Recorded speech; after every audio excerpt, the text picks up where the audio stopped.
Hey everybody, it's Norm from Tested. And it's Jeremy from Tested. Jeremy, we've been doing this for 10 episodes now. Oh, it seems like only yesterday we just got touch and we were doing episode 1. This is wonderful. I know, talking about VR and AR, and of course the content experiences that we're seeing right now. A lot of games coming out this year, and Oculus specifically has laid out a roadmap for games. They had an event at GDC that we attended, showcasing, previewing some of their AAA titles, some of which are now rolling out, one new one a month, and some that are still a few months away. Right. And one of the games we saw that we haven't had a chance to deep dive into, but I can't stop thinking about, is From Other Suns. This is kind of an overdue talk because when we went to their GDC event, we came out of this game pretty jazzed about it, and we kept talking about it. We went back to the developer later in the day with more questions, and it's been on our mind. So I'm glad that we can finally, reflect a little bit on this cool game. It is a multiplayer VR game. Up to 3 people can party together in this roguelike game where it's sci-fi themed, and you are on a spaceship, and you can go walk around your spaceship and perform, operations. You have to keep your ship, stable and make sure that everything's running properly. But then, of course, you get attacked, and you might go on an away mission to a foreign vessel, and you're all working together in a kind of first-person shooter, action game. Sold. I mean, you Right. said multiplayer, spaceship. That's all you needed. Combine those with VR. That's what we wanted, like the Star Trek, Right. VR cooperative game for so long. We were going to get one with the Star Trek game that's being made. Very different from this. Very different. That's Yeah. a bridge simulator Right. type game. This is really a roguelike. FTL, I think, is the best comparison. But really, it's also like Mass Effect in VR. It does have that kind of look. The idea that you are with 2 other people on your ship that you guys deck out and build out and have your stories about running that ship, upkeep, and then go on away missions. Yeah, some of the most fun we've had in VR, at least personally speaking, it has been in Rec Room, where we've gotten together with the Kiser, Will, whoever's available, and we dive in there into their quest mode. More recently, they actually came out with a sci-fi version of that, where we're all in there, and you just get it, party up, you jump in there, and you work your way through this single-player campaign. But it's always the same, and yet it is still tremendous amounts of fun. Right, there's the added value of our experiences, the conversations we have while we're playing the game. Developing the tactics and discussing and like where are you going to stand, and then having to do it again because we fail. And we fail often at this game, and it's difficult. So I think having a roguelike, which means randomly generated levels and permanent death, is going to mean even more amounts of fun. It's going to amp that up even further. And the graphics look fantastic too. Yeah, so it's actually made by Gunfire Games, the people who made Chronos, one of the first Oculus non-touch, no-motion controlled games. And at this Oculus event at GDC, we chatted with David, the president of Gunfire Games, about the making of From Other Suns. So let's go check that out. From Other Suns is a co-op action-adventure game set in space, and it's the best way I can describe it is kind of a merger of FTL and Borderlands. So at a high level, you have your own ship, you have your own crew, you're jumping around from place to place, going on crazy adventures, and everything you encounter is procedurally generated. But when you actually go somewhere, like on a space station, you board an enemy ship, of course, you play the role of an actual crewman on the ship. So you're running around, shooting in first person, getting all kinds of cool randomized guns and stuff like that. So we really just wanted to make a game where you had a bunch of zany adventures with your friends in co-op. It's a roguelike, so it's you're playing your one story, your one character, your one ship, with up to how many other players? It's up to 3-player co-op, and yeah, if like your crew wipes or your ship blows up, like it's over. People don't get reincarnated in this world, they don't get revived, like they're dead, and so once you run out of crew, you're over with. It's a lot of procedurally generated content. Can you talk about what that content is on the ship and also on these away missions? Sure. I mean, there's multiple levels. Like, for one thing, when you go to a new location, a new star or whatever, what happens is completely random. You might encounter a pirate ship. You might encounter a distress signal from a merchant. You might find a merchant attacking another pirate or whatever. Anything can happen. But the other thing that's cool is when you board space stations or colonies or whatever, those entire areas are randomly generated. So the layouts are randomly generated. The encounters are randomly generated. There's some hand scripting as far as like what's happening and the mission level stuff, but all the little sub stuff like, hey, you got to get a key or hack a terminal to disable security turrets or whatever, all that stuff's randomly generated. And what are the different type of environments that you guys are planning? Space stations, ships, planets even? Yeah, we're doing like colonies, like planetary colonies, space stations, and ships, basically, yeah. how many different type of prototype mission types are you planning? Like the demo we tried, where there are rogue robots on the ship. Sure. How many different types of missions? That's a good question. I don't know if we know exactly how many we're going to do yet. We kind of have a giant list that we're working from. We'll see how many we get done. But that's kind of how we build it. Is we pick a prototype like that, like, okay, robots have gone insane, and there might be like 12 different ways that could play out. And then we'll pick another one where it's like, okay, this colony's been invaded by Xenos or some sort of alien creature. So what are different ways that could play out? And we try to work off like high-level narrative threads and develop events that would be revolved around that. And those are all combat-based? Are there any puzzle-based ones? No, some are puzzle-based, or some are just like negotiation. Like you just got to talk someone down. Like a lot of the pirate encounters, you can talk the pirates down, or you might encounter a merchant and you may just trade with them. They're not necessarily always combat-based. And the things you earn from these missions are they weapons? Is it currency? What is your progression? So you do get weapons, and that's where the Borderlands aspect comes in, and those are totally randomized with different meshes and stats, and there's like a gajillion weapons in the game. But the really important thing is getting the resources for your ship, because you need crewmen, because crewmen are lives basically. You need fuel to jump your ship. You need money basically to repair your ship and upgrade your ship, and so that's what you really need to keep going, because eventually all that stuff wears down and you're going to die. So you're constantly having to acquire these resources to survive. It really seems like you're building two games here. There's the off-the-ship experience and then there's the on-the-ship experience. What can you do? What are the type of tasks and mini-games that you have designed on the ship, the repair missions or even the combat? So on the ship, you have to keep your ship in good order. Like all the systems can be damaged. You can get hull breaches, which will bleed oxygen out of your ship. So you got to repair those or put an EV suit on. That, of course, those last only a certain amount of time, so you can survive in low oxygen environment. You might encounter a derelict ship that has no oxygen, so you got to go over in your EV suit, and that's kind of like it's like underwater diving almost, because you only have a so amount of oxygen to try to complete your objective. And then, of course, there's the actual ship-to-ship combat, which is way more tactical.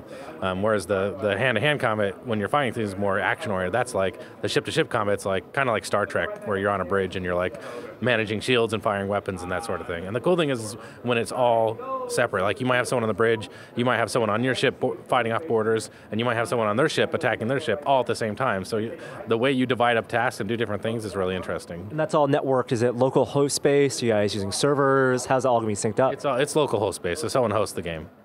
Very cool. Awesome. Anything else you want to share with the game? How far is it along development, and when is it going to come out? We're about a year in, and we have about 8 months left, so it's supposed to come out this fall. We're looking very forward to it. Thank you so much, David. All right, thank you. Okay, so that was interesting, but we also got to get hands-on with an early demo of the game. Go on an away mission. Right. Like I said with David, there's two games they're making completely. There's the experience of running a ship, right. Which you have to develop mini games, resource management, upkeep, communication. And then there are these procedurally generated away missions, of which they said there will be a lot of different templates. They haven't decided exactly how many, different types, negotiation, combat, with the goal of just gathering loot, weapons, and also maybe reaching some end goal. Right, yeah. Well, I mean, we didn't talk about an end goal, but it seems like all roguelikes have the ability to win the game. Yeah. It's just that even in accessible roguelikes that aren't necessarily for the hardcore, they can be very difficult. You shouldn't expect to win the game every time. No, right? And that's the whole fun of it. Is right. Even if you don't win the game, you get a couple hours in, the missions that you experience and the ups and downs, that's the value. It's not about winning necessarily. That's a nice goal to have, and it gives you a target, but you don't need that. I'm excited to see what it's like to be on the ship. I want to see what those mini games are where you're tracking your shields and you're making sure that you have power. Because David talked a bit about how you have to do some of that resource management in order to keep your ship operating at peak. And I mean, I don't know, maybe there's a scenario in which you're on an away mission, but I have to hang back and manage maybe the comms or engineering or shields or something like that. I think that could almost be just as fun. I don't know yet, but the fact that we would actually be in this environment and maybe in two different spaces entirely, that sounds really exciting to me. I also am curious about what the AI is capable of. Right, because if you don't play with up to 3 people, you can have NPCs take those roles and help run the ship, help defend the ship, even escort you on these away missions. Right. And are there not AIs beyond those 3 people? Is the 3 the maximum number of anything in the world? I think so. I mean, at least in the demo we played, it wasn't like that ship is fully populated. It feels more like Firefly in terms of how the scale of that and how small that crew is than it does the Starship Enterprise with dozens or hundreds of people running a ship, which I'm totally fine with. Totally. It was interesting, we didn't get too much of the ship management. we got walking around, picking our weapons off of the walls. It was mostly about the away missions. Yeah, you operated the teleporter. We activated an away mission by going to the bridge of the ship. All that stuff seems like there's a lot of potential to flesh that out. You know, if I see a control panel in some room on a ship, I want to be able to do something there. I don't want to feel like this is just the lobby for me to get to an away mission, an instance. Like, it has to be fun while I'm on that ship. Yeah, I mean, just the fact that I'll be able to use these ship controls at all is pretty exciting stuff. Yeah, bring a galaxy map up and point, I want to go here, I want to go there, set our route. I mean, that's the Star Trek simulator aspect. Right. And then there's the Borderlands aspect, the combat. So the demo we had was you were on a space station or on the ship, and it was being attacked by robots. So it was a procedurally generated entire environment where it could be a colony, another ship, a space station, and we had to go through, kill the robots, collect the keys, get the goal. And that was a good, I want to say a good 20 minutes of just being in there, running through the combat. Right, and that was just one combat instance. I mean, you know, you figure out, who knows how long these campaigns will go out. You said maybe a couple hours. I mean, I assume that there'll be multiple, you know, scenarios of that, and maybe they'll have different themes. Maybe there'll be piracy, or maybe there'll be, you know, you're attacking them for some reason. Yeah. I don't know. I just love sci-fi, and I love co-op. This, for me, is just a perfect match. And it's laying down the foundations to have those rec room-like moments where, you know, we may be winning it, we may not, but it's not about how intelligent the AI is necessarily, because even in a game like Rec Room, the AI is not intelligent. It's about finding out the ways for multiplayer, for you and I and someone else to cooperate in these instances. Yeah. And so voice communication is going to be tough. David told us that they'll be implementing a system with positional audio, so you can hold up your wrist and talk much like a Starship communicator, like a badge. And if you're close to each other, you'll be able to hear each other positionally.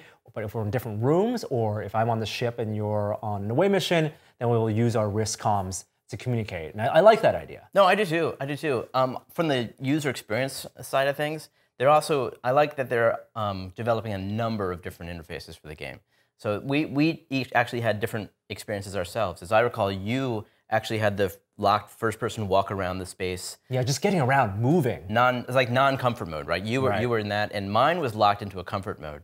And it's interesting. It's an interesting comfort mode, because what you do is, if you're standing still and you move your analog stick, your character walks out of your body, and you see him walk around the world. And then as soon as you stop walking, you zap to that position. And it's a fixed camera, too. Right. It's almost like an out-of-body experience, it is, where if you move your analog stick and suddenly I'm looking at a security cam footage and I see my avatar, and you see like a ghost walk through your avatar, out of the body, and then you can't turn, you kind of just laterally move around with one stick to get to a wall or get to a door. It becomes like a Chronos cam at that point. Yeah. You know, or Alone in the Dark, or something else where it's a third-person game. But then as soon as you let go, it snaps back to first. And it's kind of genius, because it does two things. It keeps the experience comfortable for the widest number of people possible, but it also doesn't break the game. It doesn't break the game through some sort of teleportation movement mechanic where you might jump past a bad guy or through a laser. You actually still have to traverse the world. Right, and also for multiplayer, you can't freeze time, which is really important. If you and I are in an engine room and there are these pillars, and like you said, robots are firing from this direction, if I was playing a game like Budget Cuts or any other teleportation game into a node, I would jump there and bypass all the bullets. But because here, with this comfort mode, I have to actually walk through, you know, I'm still in the line of fire. And that changes the way they design the levels, too. Enemies have to come from mostly one direction. You can't have enemies swarm all around you, because then your comfort mode wouldn't be situationally aware. Yeah, it's interesting that like they have to program in constraints in a roguelike. I mean, obviously all roguelikes are designed that way. It's just always interesting to me to think about what are those constraints. You know, because they do want the action to be coming. They do want to have a progression like that. It's interesting. They also said that the weapons they'd have roguelike elements too. It's like a Borderlands, you get random weapons, you get different attributes. I think a lot of this fun is going to be the picking up of the weapons and trying the different procedurally generated weapons. Absolutely. And the fear, of course, is setting expectations. Like, I call this the Mass Effect simulator in VR, but it's not going to be as narratively driven as a game like Mass Effect, fully scripted out scenarios. If our experience in Rec Room doing this similar, like a 1% of what this looks like it will be, is any indication. I mean, we're going to create our own narrative. Like the narrative is 3 dudes or 3 people having fun in VR on, feeling completely immersed in this fantasy. I mean, it seems like it's got enough enough of a narrative for me. And the 3-person limitation is a bandwidth limitation. There's a lot of data being transferred. It's local host based. They won't be running their own servers. So a lot of this remains to be seen. They're still developing the game.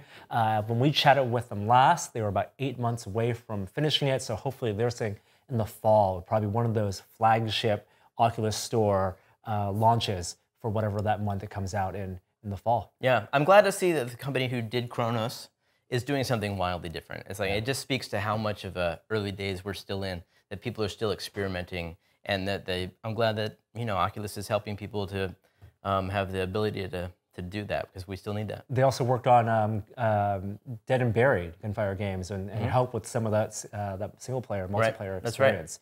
Right. Yeah. So that's From Other Suns. The name I'm not so hot on. So maybe there'll be some time for that to change. Any suggestions? Oh. Mass Effect VR?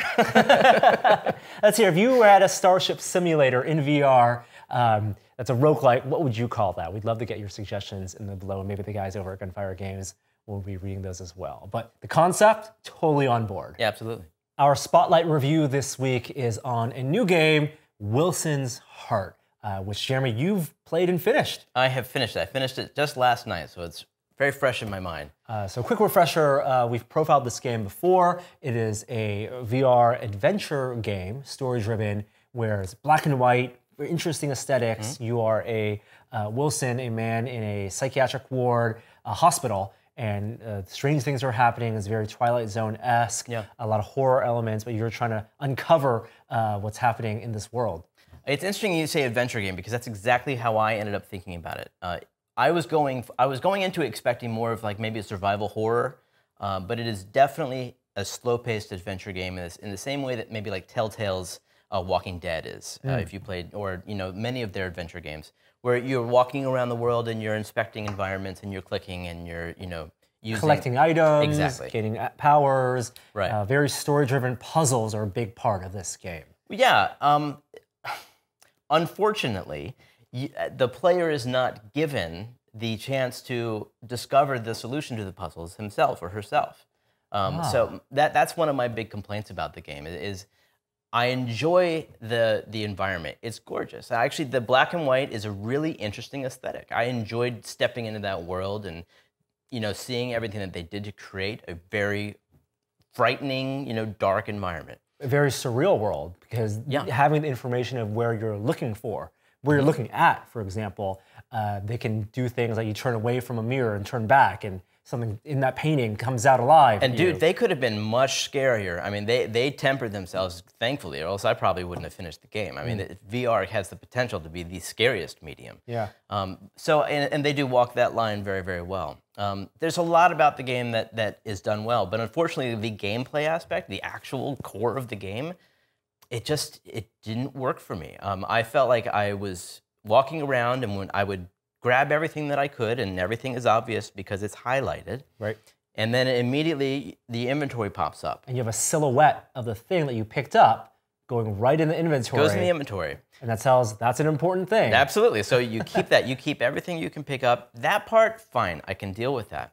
But the problem exists if I warp around the world and I go to a node where I'm going to use something, when I get there, my inventory opens up. And it says, it use hands this me the thing. item. It's like, there's one thing it hands me. And so I grab that one thing, and then I must use that there. It just tells me what I'm supposed to do.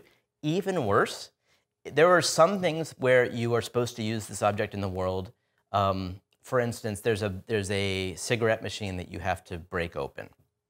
Your silhouette standing in front of the cigarette machine is a silhouette of a guy using the object to smash the cigarette machine. And that's an important part of, when you say silhouette, the movement around this world is so locked into these nodes. You're getting around this world is looking around and seeing silhouettes of your character placed at certain places, facing walls, doors, facing cabinets, and teleporting there. And it's kind of plotting to kind of warp from these nodes around each floor. I can forgive that because I understand that there are gameplay design elements that you get from that. And they can customize every single space to their needs as a storyteller. And if they want to create a game where I'm just teleporting to preset nodes, I'm on board with that. But where it falls apart for me is I want the discovery of what object do I use and how. That's the benefit of playing, that's the great satisfaction of playing an adventure game. Exactly. A classic LucasArts game, Sierra game, is some of the aha moments. Perfect, yeah. Of looking at, oh wow, that item in my inventory, which wouldn't make sense to use on this thing, can work and does work. Exactly. Yep. We had played this before in a couple demo experiences. So I had a sense of what the game was going to present. I didn't know that there was this story-driven part where it involves other NPCs. And I do like that part a lot. There's an interesting story that gets into the B-movie, territory that the game is referencing. It's very much out in as much as Twilight Zone as it looks. It's actually more rooted in the Universal classic horror. monster movies. Yeah. And the story of the game, it works perfectly with that. The problem with those, if there's a problem, is that they just go on a bit long. Like there's these exposition moments that, I mean, they must be 10 minutes long, and you are standing there listening to people talk the entire time.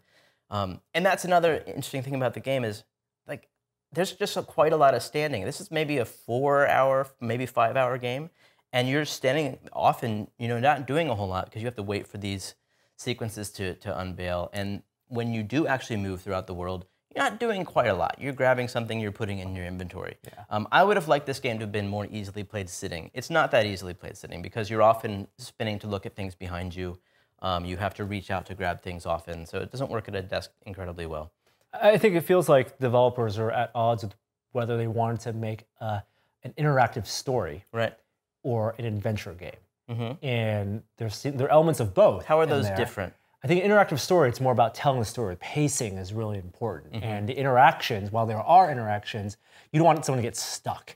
Because an adventure game, I'm happy to be stuck going back and forth. Playing a Sam & Max game, I go to one room, like click every item in the room, then I go back and then click it, and I sit there and I think, what's my next step? And then they give you audio cues. Mm-hmm. That breaks the pacing if you want to tell a movie-like experience. And they're caught in between, where if you want to play this just for the story, it takes too long. You watch that Conan O'Brien, that gamer video he did, where he was playing level and he was just stuck doing the one thing because he didn't seem to enjoy it. Right. But also from a classic video games perspective, if you want the adventure game, they did design enough adventure puzzle-solving elements. Well, and the ones that they did design, they solve for you. And that's the problem. The action aspects of this game I was excited for, but they ended up, they're not that exciting. It's a nice breakup from the monotony of walking around trying to find keys to unlock doors. Yeah. And the way that this all works is your heart is an object that has these powers, and they unlock 4 different powers over the course of the game. And using those is definitely an interesting part because it helps to keep the game fresh. That said, all of those action sequences, once you understand the mechanic, they're very easy just to sit and just make these things happen. And there's nothing kinetic about it. There's nothing fast-paced or exciting beyond the scariness of things coming towards you. Yeah. Now, the question we also ask is, did this game need VR? Right, yeah. And if this game wasn't in VR, I think they would have a hard time selling it because so much of the appeal of this game is being inside this 1940s VR film. And I think that you probably could make this without VR. There's a few interesting mechanics about aiming that you'd have to tweak with a gamepad, but it doesn't strike me as a game that requires VR. And I think that they do rely a little too heavily on the innate appeal of VR as being an immersive medium, rather than adding cool, interesting gameplay, interactive mechanics that keep it really, really interesting in the moment. Yeah. So I think it's an admirable effort, but it seems like it's not an essential buy and more an exercise in storytelling and adventure game making. We're still in the early days. Well, and that's the thing. I don't. you know, there are some beautiful aspects to this game. It's really aesthetically beautiful, and the sound is good, and the voice acting is good, and you can see like they were on to something. It just needs to be iterated further, maybe tested more. And this is the kind of experiment that was a part of the early days of VR that we had to have. I think this is a great first attempt at this kind of adventure game format in VR. And you know, I could imagine when they started developing this years ago that they didn't know what, you know, the standard would be or how comfortable people would be in VR. And interaction models and all that so stuff. here we are. I mean, it's a necessary casualty along the road to the killer app, I suppose. Yeah, and I think when you hear people say AAA quality titles for VR, you can't compare that with, you know, how else would you spend $40 or $50 or $60 on your other gaming platforms? You have to also take this for the learning experiences that VR has to go through. Right. Yeah, so that's Wilson's Heart. It is available right now in the Oculus Store. And we'll be back next week with more topics of discussion in VR.